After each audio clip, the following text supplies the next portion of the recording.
Democracy That Delivers is brought to you by the Center for International Private Enterprise. Now, to your host. Welcome to the Democracy That Delivers podcast. This is John Morrell, the Asia Pacific Director at CIPE. In today's episode, we're going to talk about Southeast Asia and the Pacific from the perspective of Australia. Our conversation today is with Bill Costello, currently serving as Assistant Secretary for Southeast Asia Development and Programs with the Australian Department of Foreign Affairs and Trade, and former Australian Ambassador to Timor-Leste. I first met Bill when he was serving in the Australian Embassy in Washington, D.C., and he's a friend of mine, he's a friend of CIPE, and he's a true friend of the United States. So we're thrilled that he's joining us today. So Bill, welcome. Thank you, John. Thanks for inviting me, and nice to be with you. Well, let's talk first about your current work on Southeast Asia. It's kind of funny in that if you look at the geography, Taiwan has its southbound policy that prioritizes ASEAN. India has its look east policy. So everybody's looking at Southeast Asia. The policy names just kind of depend on what direction you're looking from, which makes sense. I mean, ASEAN's population, it's about 700 million people. Its GDP, about 4 trillion US, and both are growing rapidly. I don't know if Australia has a look north policy, but what are Australia's priorities in Southeast Asia? Thanks, John. Yeah, we don't call it a look north policy. We talk about the region, and we see ourselves situated in the region. So, for that reason, Australia's interests and our security, prosperity, and economic future are intrinsically linked to Southeast Asia. We obviously have, geography puts us close together, but we have enduring ties across family, business, education, tourism, and more. And we're a long-standing partner to the region, even from the times when the countries of the region were becoming independent. And we see ourselves as a reliable partner for Southeast Asia. So we're prioritizing our region, including very pivotally Southeast Asia. We do see it as strategically very pivotal at the moment. It's very much on the front line of competition between the major powers. So we're focused on investing in our relationships, strengthening the rules that protect the region, and deepening our engagement and investing in Southeast Asia, including, if I might say, on the economic front. And our government has an economic strategy to 2040 that's called Invested, and it's all about making sure that Australian business is investing in the region commensurate with the growth potential we see there. And that strategy was launched out by our Prime Minister at a summit we hosted in 2024 for all of the ASEAN leaders. And it's being done largely because that's what the leaders have asked our leader for. They want more investment from a range of sources, and Australia is very uppermost amongst those, we hope. With your work on Southeast Asia, it's sometimes surprising, even to me. I'm an old hand when it comes to that part of the world, but Southeast Asia presents, you have the juxtaposition of countries like Singapore and the Philippines, then with countries like Myanmar, which shows just how heterogeneous the region is. So it is hard to make sweeping generalizations. So with that caveat in mind, what are some of the trends in the region that you're keeping an eye on? It could be political trends, economic trends, but what are some of the trend lines in Southeast Asia that you think bear watching, be they good or bad? Yeah, so you're right about the diversity, but there are some trends we can identify. So I think starting with the economic, most of these countries have developed and grown their economies through export-led economic strategies, right, through trade. And so one of the big uncertainties for the future of this region is, well, how's trade going to look in the future and what are going to be their sources of growth? So there's a lot of effort by countries of the region to look to diversify their trading arrangements, but also from countries beyond the region looking to diversify their trade and economic relationships into Southeast Asia. So I think that first one is pivotal. Is an export-led growth strategy going to be the future for them or not? And there's a lot of questions there, as you can imagine. On the geostrategic front, these countries have always been, what the diplomats call hedgers. They don't want to align themselves closely to any one major party, partner country. They want to have autonomy. And so really what what Australia seeks to do is support those countries to have enough autonomy to decide their own relationships and decisions, and to support them to diversify their relationships. So there's a lot of geostrategic jostling, but for us, autonomy, sovereignty, agency are really important for these countries so that they make their own choices. I'll mention climate and energy. It's been quite interesting. So on the development side for us, we've done a lot of consultation in recent years on what priorities these countries would like Australia to work with them on. And a couple of things that come through quite strongly is that they're very seized of climate-related risks, natural disasters, and so forth, nearly all of them. And also the whole question of future energy is a big issue in that region. They need more energy to start with to grow their economies, to make their economies more energy intensive. But there's also that whole question of transition to cleaner, greener energy sources. And they're very interested in doing both of those things, growing the amount of energy they have and transitioning to cleaner energy as they do. And if they don't do that, then that's going to be quite bad for carbon emissions globally. The final thing I'll mention, John, which I'm a development guy, right? And I tend to work on countries that have young, rapidly growing populations. But in Southeast Asia, to varying degrees, you've got aging populations in middle-income countries, and you've got a whole set of issues around, the care economy and what that means for, labour markets and so on and so forth. So, as has been discussed about China, will it get old before it gets rich? A lot of the middle-income countries in Southeast Asia need to think about those demographic issues as well. You've been speaking, Bill, about the need for trade-led development, investment opportunities for Australia going outbound, and also investments, no doubt, coming into Australia. Certainly relevant for ASEAN countries like Indonesia, the Philippines, Malaysia, Thailand, Vietnam. There's I mentioned the last question, Myanmar. Myanmar is kind of at the opposite end of the spectrum, and the situation in Myanmar kind of continues to deteriorate in a heartbreaking way. What are Australia's priorities in a country like Myanmar?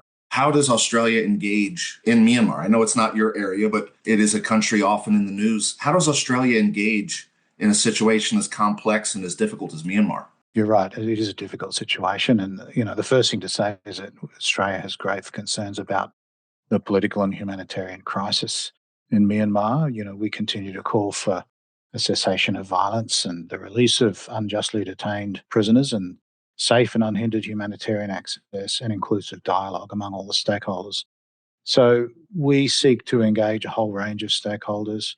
We very much support ASEAN's central role in seeking to resolve the crisis. We try to back that in. And then, we stand with the people of Myanmar, both through our international advocacy and through our development and humanitarian assistance. So this year, we're providing around 125 million Australian dollars in humanitarian assistance. So that's, just short of 100 million US. And we do that not through the government system, but through civil society partners, the United Nations system, and so forth.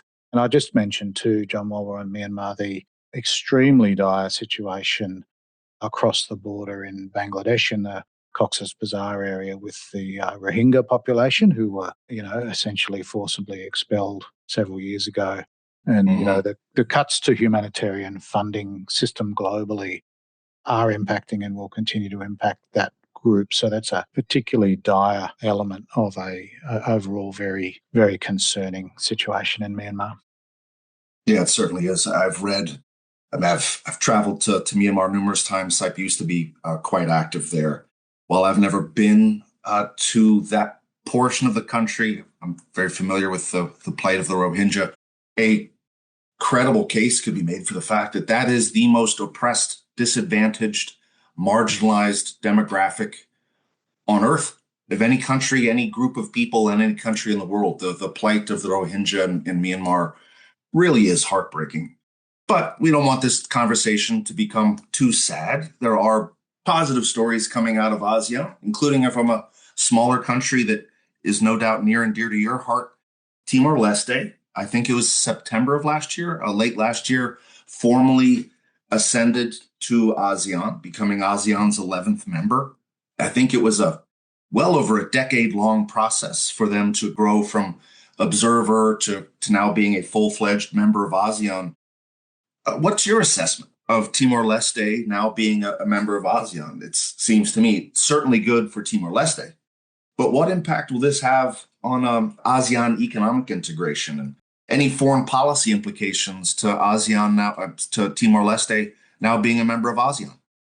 Yes, look, I think it's good for both sides. And Australia actively supported Timor-Leste joining ASEAN, both through advocacy with ASEAN member countries, but also especially through, capacity building and that type of assistance to assist Timor-Leste.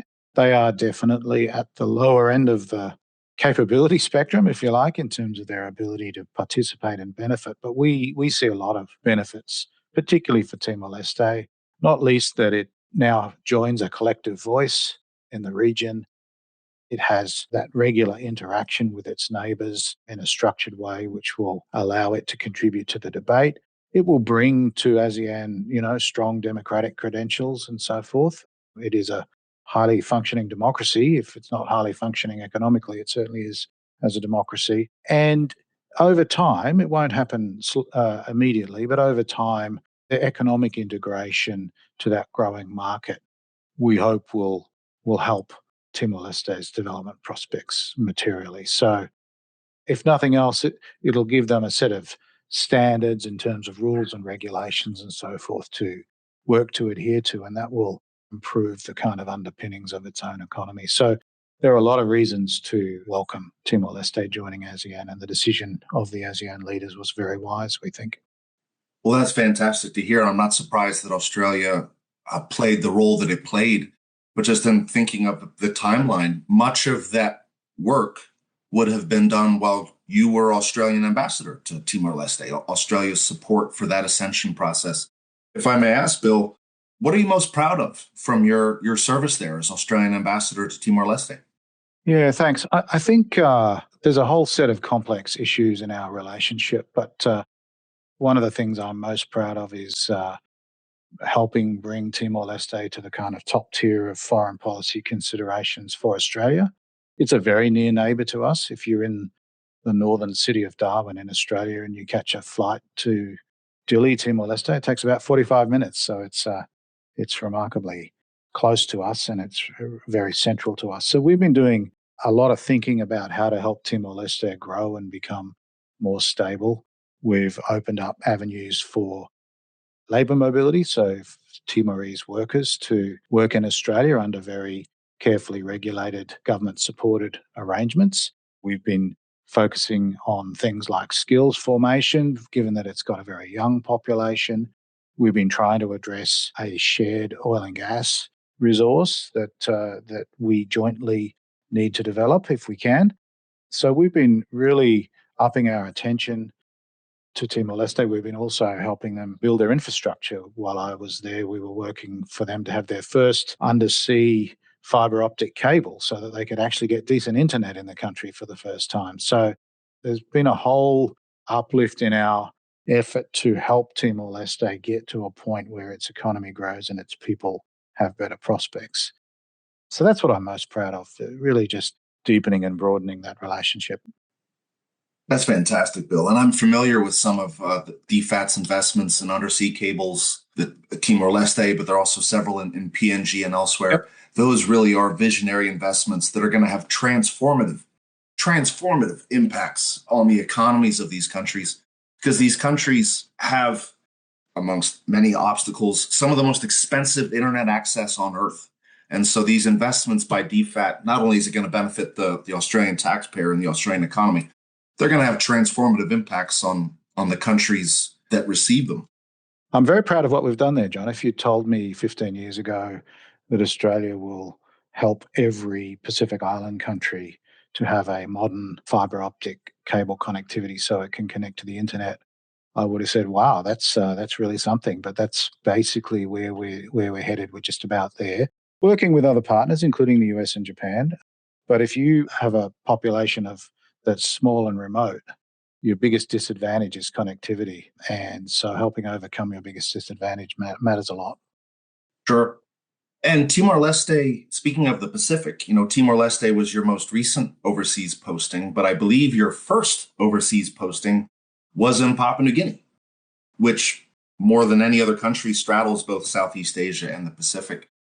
So I'd love to switch gears and ask a couple questions about PNG and the broader Pacific.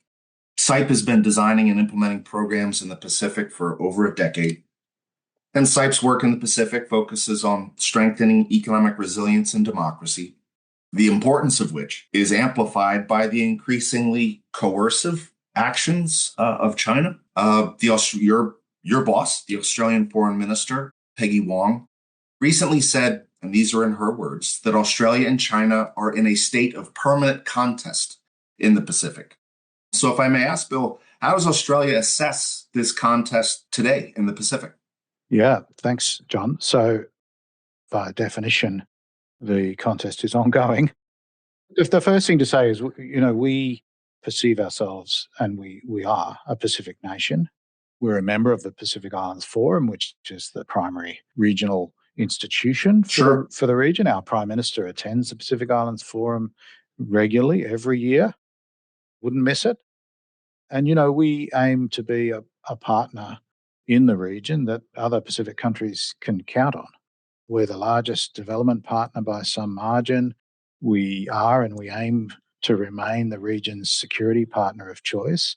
And in terms of the contest, we seek to play to our strengths. And so we've done quite a lot of creative diplomacy and made some big changes in the way we engage the region over the last decade or so. We are actively promoting greater integration of our economies. We've provided a lot more access to our labour market, and in one or two cases, a migration pathway to Australia. We have advantages like our affinity for certain sports. One of the very creative things we've done, John, is have a Papua New Guinea team with government support come into our National Rugby League football competition. I've read about that. How exciting is that? Yeah, a PNG team in the National Rugby League. That's fantastic. Well, Papua New Guineans rugby league football is a religion. They love it. Sure. And so if we can create that as another sort of dimension of our ties that bind, that's something that's very exciting to do. There are, other cultural church connections and so on and so forth. And at a government level, we've been doing creative diplomacy via new treaty arrangements and other arrangements. To give you an example, with Tuvalu, probably the most vulnerable of the Pacific Island countries in terms of its low-lying land and its vulnerability to climate change and so forth, we created a treaty called the Falapili Union. And Falapili, by the way, means good neighbour. So under that treaty, we are jointly taking care of the welfare of the people of Tuvalu through a range of development projects in the country, but also by providing a migration pathway for those Tuvaluans who, given pressures on the land in Tuvalu, would prefer to migrate to Australia. And we're putting a lot of support around that migration pathway as well to give them every chance to succeed. So, we've been doing some very creative things. And then the most recent example, which we could talk about, is we've recently signed a defence treaty between Australia and Papua New Guinea, known as the Puk Puk Treaty. Puk Puk is pidgin for crocodile. And so Papua New Guinea is now formally a defence ally of ours in the same way as the United States is and New Zealand. So it's our third defence ally. Yeah, I did want to ask you about that, Bill, because it was just a few months ago, late last year, the Australia and Papua New Guinea signed, I think it was a mutual defense treaty. Yep. Which, yes, at the time I was reading about it, seemed like a big development, especially when I read that this is only, I think, the third. And so PNG is now on the same level in terms of the Australian military, the mutual defense alliance, as the United States and New Zealand. And so is this as big of a deal as it seemed to me? And what are some things maybe that our folks listening in the United States should be aware of that treaty, what it entails and what it signifies? Well, I think it is a big deal, and it signifies our commitment to each other's security and our commitment to work together. And it means we'll consult intensely and closely. Clearly, there's some scope to build the capacity of the Papua New Guinea Defence Forces, and we'll be doing that, but we'll be working increasingly as sovereign forces, but in an integrated way. And we already have, for example, a senior Papua New Guinea officer as a deputy commander of one of our brigades. located, he's in our chain of command and he's commanding Australian defence personnel. And we'll be doing more and more of that sort of thing. We'll be helping the Papua New Guineans build up their defence infrastructure. And I think the key thing is it's a commitment to a very close and candid dialogue around the challenges that we both face. And that's a political level commitment. It was driven from the political level by the leadership of Papua New Guinea, which, in our view, was a very wise decision. And we were extremely pleased to respond to their proposal. So if I may ask then, because it's not just a matter of it's a mutual defense alliance, but you're referring to, it sounds almost like interoperability of the armed forces of the two countries. And so just as someone who's ignorant on this sort of subject, does that sort of move towards interoperability now commence that there is a treaty in place, or has that already been in the works that culminated in this treaty? So there's a long-standing history between us in a whole range of spheres, right? As you know, Papua New Guinea was an Australian territory prior to its independence. Sure. And there's been long-standing relationships across the whole range of institutions. And that very much includes the Papua New Guinea Defence Force. And so there's quite a long history of cooperation we can build on. But yes, we're taking it to the next level.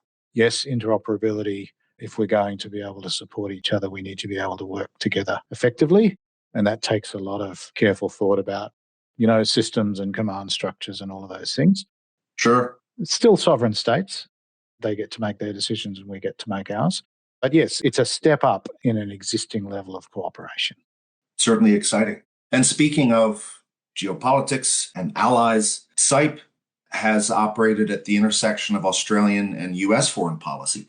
When CIPE's work on economic opportunity in Papua New Guinea was jointly funded by DFAT and the State Department. Yes, indeed. That was great.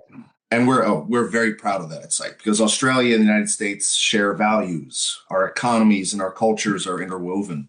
So if I may ask, Bill, how can Australia and the United States support each other's efforts in this contest in the Pacific? Well, I think obviously the very first thing to say is by being responsive to the needs of the Pacific and the priorities of the Pacific. That's a kind of obvious thing to say, but it's important to say. I would highlight specifically that, and I think it is the case that one of the first priorities for the United States has to be the freely associated states, the compact states, as we sometimes call them, in the North Pacific, Marshall Islands, Federated States of Micronesia, Palau. You have strong historical ties with them. And the compacts of free association put significant obligations on the US to support the functioning of those states. I found it fascinating when I was in Washington that I had to explain to Americans their own arrangements with a number of the North Pacific states. And I just think they're very elegant and very inspired and forward-leaning. And I was extremely glad when those compact arrangements were renegotiated and recommitted. I think it was 2023 when that sort of came to pass. And I just invite your listeners to have a look at the map, locate Palau, Marshall Islands, and the Federated States of Micronesia on the map and work out why.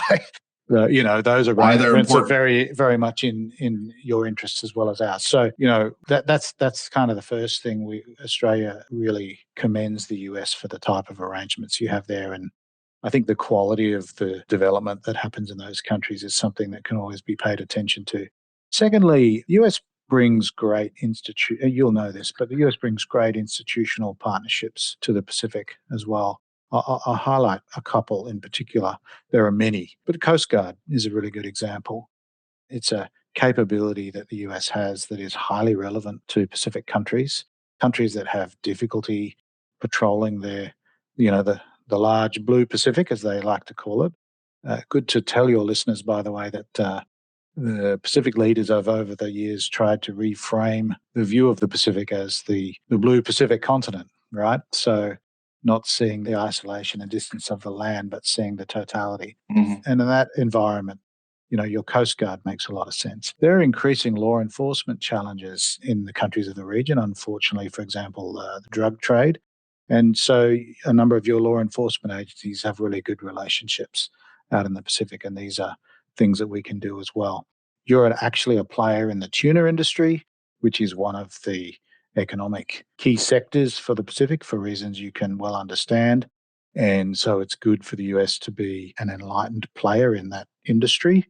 And then, of course, diaspora populations is an interesting element as well, right? So by US standards, they are small populations, but by the standards of Pacific countries, there are some quite large Pacific diaspora populations in the US, and engaging with those populations as they relate back to their homeland is an interesting opportunity that certainly from the Australian side, we're looking at as well, how we do better at making the most of our diaspora population from the Pacific. And I'm glad you brought that up, because it's been gratifying to me as an American living in Washington, D.C., the surge of U.S. engagement in the Pacific. It's been bipartisan under both Trump administrations and the Biden administration. And so seeing the Pacific elevated to, I think, its rightful place of geostrategic importance has been gratifying. Which brings me actually, Bill, to my last question. It's a wonky sort of question, but it's regards to foreign assistance. You know, the United States is going through a transition today, not unlike what Australia did about a decade ago when AusAid was integrated into DFAT, into the Department of Foreign Affairs and Trade. Given that this is a subject that a lot of people in our field, the foreign assistance field, are thinking about, they're talking about, they're asking about. And so from your vantage point, any lessons or insights to share as the State Department is doing something comparable today that what DFAT did with AusAid about a decade ago? Any insights or lessons that you could share? Yeah, the situations are not identical, but so I'll keep it pretty high level. But I guess the first thing to say is that we did what you might call a deep integration. So what that means is the responsibilities to deliver our foreign assistance were put in the same place as the responsibilities to manage the foreign policy and the trade relations and so forth. So in our geographic divisions, if you like, we merged the responsibilities together. Our ambassadors in the field have now more direct responsibility and accountability for delivering the development program. So that's the way we did it. We didn't kind of make it a sort of separate arm of the same organization. I think the thing to watch in all of that is capability. There's a whole lot of architecture and expertise that's required to deliver programs. You'll know that yourself from your work, but when you're delivering programs that are in the hundreds of millions of dollars trying to tackle very challenging problems, you need expertise in a range of fields. So just paying attention to that expertise is something definitely to watch. The other sort of challenge that is enduring, but it's very important to be mindful of as you go through these changes, is the interagency coordination challenge. It doesn't go away just because you integrate. And in the US system, which, as you know, I have some experience of, state has still got to work carefully with the DFC, the Development Finance Corporation. You've got to work with the military in the case of Indo-Pacific, with Indo-PACOM Command over there in Honolulu. I'll mention there's a neat little agency called the US Trade and Development Agency that does a lot of nice work to identify projects to make them and help them become ready for private sector investment, something you'd support. So you've got to get good at or stay good at what you guys call the interagency. In Australia, we call it whole of government coordination. And indeed, our foreign minister now talks even more broadly. She talks in terms of all tools of statecraft. And that can include things like the role of our universities that they can play in the region. I mentioned earlier things like sports diplomacy, church connections, in foreign direct investment. So that interagency coordination piece, you have to keep careful attention to that as you're ruminating over the internal machinations of an integration like the one that US is now doing. Sure. And if the Americans can pull it off as well as the Australians did, I think we'll all be in a good place. So, Bill, this has been a fun conversation. It's been great catching back up with you. We very much appreciate you taking the time. This has been a conversation with Bill Costello, the Assistant Secretary for Southeast Asia Development and Programs, former Australian ambassador to Timor-Leste, a friend of mine and a friend of CIPE's. So, Bill, thank you again, and we'd love to have you back sometime soon. Been a pleasure, John. Thanks very much. Listen and subscribe to CIPE's Democracy That Delivers, wherever you get your podcasts.